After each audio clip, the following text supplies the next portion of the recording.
قرآن مجید کا سورہ نمبر 64 سورہ تغابن۔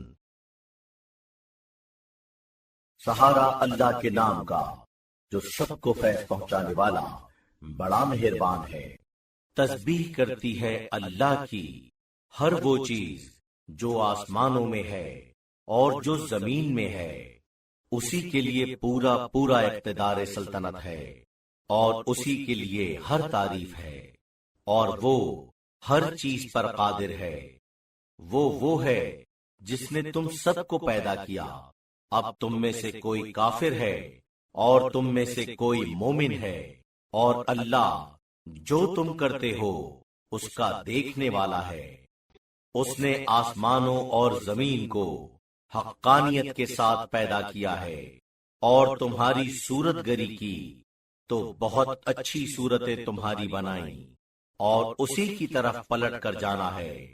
آسمانوں اور زمین میں جو ہے وہ اسے جانتا ہے، اور جانتا ہے اسے جو تم چھپاتے ہو اور جو ظاہر کرتے ہو، اور اللہ سینوں کے اندر کی چیزوں کا جاننے والا ہے۔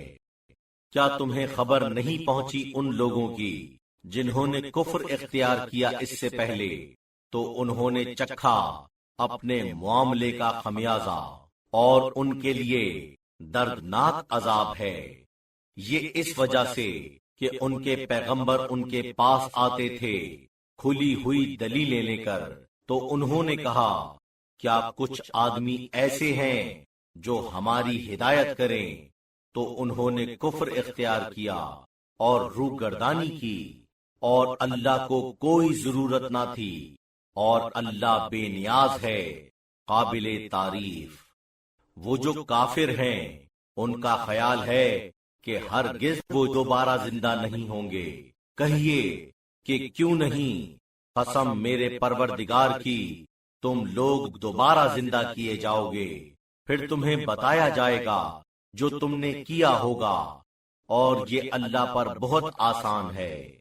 تو ایمان لاؤ اللہ اور اس کے پیغمبر پر اور اس نور پر جو ہم نے اتارا ہے، اور اللہ اس سے جو تم کرتے ہو باخبر ہے۔ جس دن تمہیں اکٹھا کرے گا اس دن کے لیے جو اکٹھا کرنے ہی کے لیے ہے، وہ دن ہوگا ایک دوسرے کے مقابلے میں نقصان اٹھانے کا، اور جو اللہ پر ایمان لائے اور نیک اعمال کرے وہ اس کی غلطیوں کو نظر انداز کرے گا، اور اسے داخل کرے گا ان بہشتوں میں جن کے نیچے سے نہریں بہ رہی ہیں، ان میں وہ ہمیشہ ہمیشہ رہیں گے۔ یہ بہت بڑی کامیابی ہے۔ اور جنہوں نے کفر کیا اور ہماری آیتوں کو جھٹلایا، وہ آتش دوزخ والے ہیں جس میں وہ ہمیشہ رہیں گے، اور وہ بہت برا انجام ہے۔ کوئی مصیبت نہیں آتی مگر اللہ کی اجازت سے، اور جو اللہ پر ایمان رکھتا ہو وہ اس کے دل کو صحیح راستہ دکھاتا ہے، اور اللہ ہر چیز کا جاننے والا ہے۔ اور اطاعت کرو اللہ کی اور اطاعت کرو پیغمبر کی۔ اب اگر تم نے روگردانی کی تو ہمارے پیغمبر کے ذمے تو بس صاف صاف تبلیغ کر دینا ہے۔ اللہ کے سوا کوئی خدا نہیں، اور اللہ ہی پر بس ایمان والوں کو بھروسہ کرنا چاہیے۔ اے ایمان لانے والو، یقیناً تمہاری بیویوں اور تمہاری اولاد میں ایسے ہیں جو تمہارے دشمن ہیں، تو ان سے ڈرتے رہو، اور اگر معاف کرو اور درگزر کرو اور بخش دو تو یقیناً اللہ بخشنے والا ہے، بڑا مہربان۔ تمہارے مال اور تمہاری اولاد ذریعہ آزمائش ہیں، اللہ کے یہاں بڑا اجر و ثواب ہے۔ تو اللہ سے ڈرو جہاں تک تم سے ہو سکے، اور سنو اور اطاعت کرو اور خیرات کرو، تمہارے لیے بہتر ہے۔ اور جو اپنے نفسانی بخل سے بچا رہے تو یہی لوگ دنیا اور آخرت میں بہتری حاصل کرنے والے ہیں۔